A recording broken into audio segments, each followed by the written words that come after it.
Hi guys! Ito literal na good morning to. Maaga kaming umalis niyan. Meron kaming event at hindi ko makakalimutan yung date na yan. Dahil February 14 po yan, kami po ay may event niyan. Pero syempre, kahit na February 14 pa yan, ang aming commitment sa aming mga client ay hindi dapat mawala. So, kahit na February 14 pa yan, ang date na lang namin. Pero ako, swerte ako niya kasi yung husband ko, kasama ko talaga siya sa trabaho eh. And also, my sister, kasama din niya yung husband niya. Pero yung mga iba naming team, syempre, medyo may konting sadness. Pero okay lang yon. Trabaho naman is trabaho talaga. So, wala kaming tinatanggihan. So, ayan, dumating na kami sa location. Yan ay sa Pandi, Bulacan. So, medyo maaga kaming umalis para makaiwas din kami sa traffic dahil maaga din yung wedding yan eh. Pero, hindi naman siya too much early. Pero, syempre, kailangan pa rin. As long na kayang umalis ng mas maaga, mas maganda. Lalo na kung medyo malayo yung biyahe. So, pagdating namin, kinuha na namin yung mga wedding essentials ng aming couple. Inasikaso na rin namin yan. At ang bili ni Marie Chris ay wag kong tutukan yung kanyang fest. Dahil hindi pa siya nakakapag-makeup. Pero, syempre, kahit ganon, kahit medyo maaga ang call time,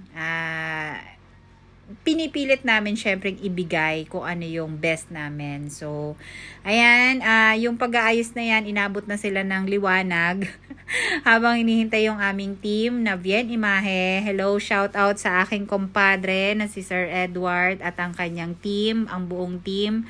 Guys, actually, sobrang swerte ko sa team ko.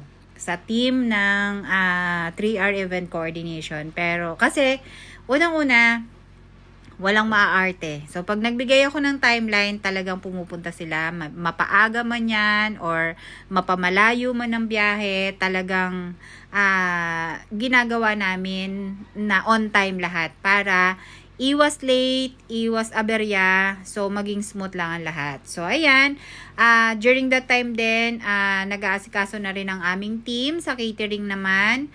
And, ayan, kung makikita ninyo, actually, mabilis lang din ang naging setup niyan eh. So, basta naman dumating ang lahat ng mga kailangan dapat i-set up, inaasikaso na rin agad. Especially, si Daniel ay napakabilis niyang mag-set up. So, ang aking stylist naman na sobrang, ang katumbas po ni Daniel ay 4. Nag-iisa lang yan. Pero ngayon, nadagdagan na sila.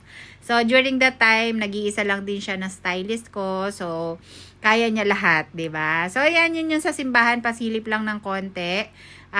Yung ganap sa, yung stylist namin sa simbahan. Then, after that, balik na ulit kami dito sa reception para naman doon sa finishing ng aming setup sa venue. So, ang motif niyan ay medyo may pagka-rustic na pink and halo-halo din Pero more on pink ang kanyang kulay na gusto and drastic style. So, ayan. So, makikita nyo rin naman po sa mga table, sa mga tablecloth.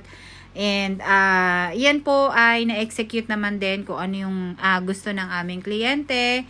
So, sa amin naman po kasi kung ano yung gustong motif talaga, kung ano yung gustong maging setup, hanggat maaari po binibigay siya namin at mas hinihigitan namin siya. Kaya, mamaya po maririnig nyo rin yung sobrang pasalamat ng aming client na si Ma'am Apple. Sobrang bait po nung mag-asawa na yan, si Sir Jeff and si Ma'am Apple.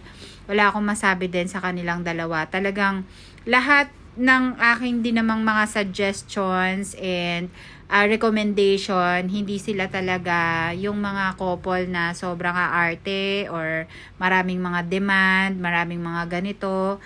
Tsaka sila yung tipo ng kliyente na talagang makikita mo sa kanila na sobrang babait talaga nila. So, ayan, hindi ko na masyadong dinetailed or inexposed lahat ng mga mangyayari. So, chinap-chap ko na lang din yung video. So, ayan, SDE na po yan. Syempre, by Bien Imahe, ang aking kumpadre na si Paring Edward at ang kanyang team na sobrang gagaling at sobrang huhusay. Ever since naman po, sila na talaga yung kinukuha ko kasi nga, marami akong mga kaibigan na photo and video. Pero, syempre siguro, siguro isa talaga din sila sa talagang makikita ko na merong malasakit talaga sa trabaho. Syempre lahat naman meron, pero meron talaga yung kapuso mo eh. Parang ganon. At sa kanila ko nakita yon. Kaya sila ever since ang aking kasakasama sa hanap buhay, at talaga naman lahat din naman ng mga request ko kasi at request ng couple, basta sinabi ko na ganito, talagang naibibigay nila. And also the timeline, pag nagbigay ako ng timeline, talagang mapaaga man yan or ano pa man, kung ano pa man ang dapat gawin, talagang ibinibigay din ng aking Bien Imahe team. So, ayan. So, sa mga gusto po at naghahanap ng photo and video na mura pero quality, sila po. Isa sila sa mga the best po. So, ito po yung message ng aming couple. Pakinggan nyo po kung gano'n rin sila sobrang nagpasalamat sa amin. Thank you so much. Sobrang salamat po talaga sa wedding coordinator namin. Oh my God, binigyan niya po ng kulay, binigyan niya parang, alam niyo, parang nananaginip pa rin ako kasi parang hindi ako makapaniwala na nangyari tong araw na to. Parang matatapos na yung buong program, parang I'm in heaven pa rin, parang ganon. I'm in cloud nine, ganon. Ganon yung feeling. Maraming salamat po sa inyo, sa host namin, na napakagaling. Thank you po sa nag-wake up sa akin, na nilabas yung best version ko at ng groom ko. Maraming salamat, Ma'am Angel. Thank you po sa photographer and videographer. Grabe. Sobrang angas, sobrang galing ng video, ng photography, grabe.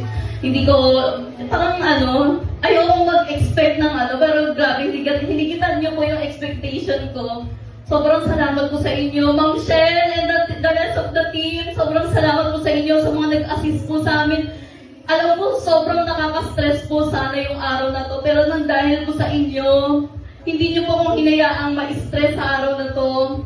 Lahat ng kailangan ko, lahat ng guidance na kailangan namin ng groom ko, binigay niyo po para sa amin. Hindi niyo po kami pinabayaan ng maghapon.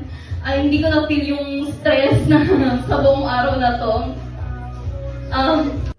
Ayun nga guys, so isa na naman po makabagbag damdamin na mensahe ng ating couple. So, thank you so much always for watching. Sana po ay lagi namin kayo napapasaya at lagi po kayo mag-iingat.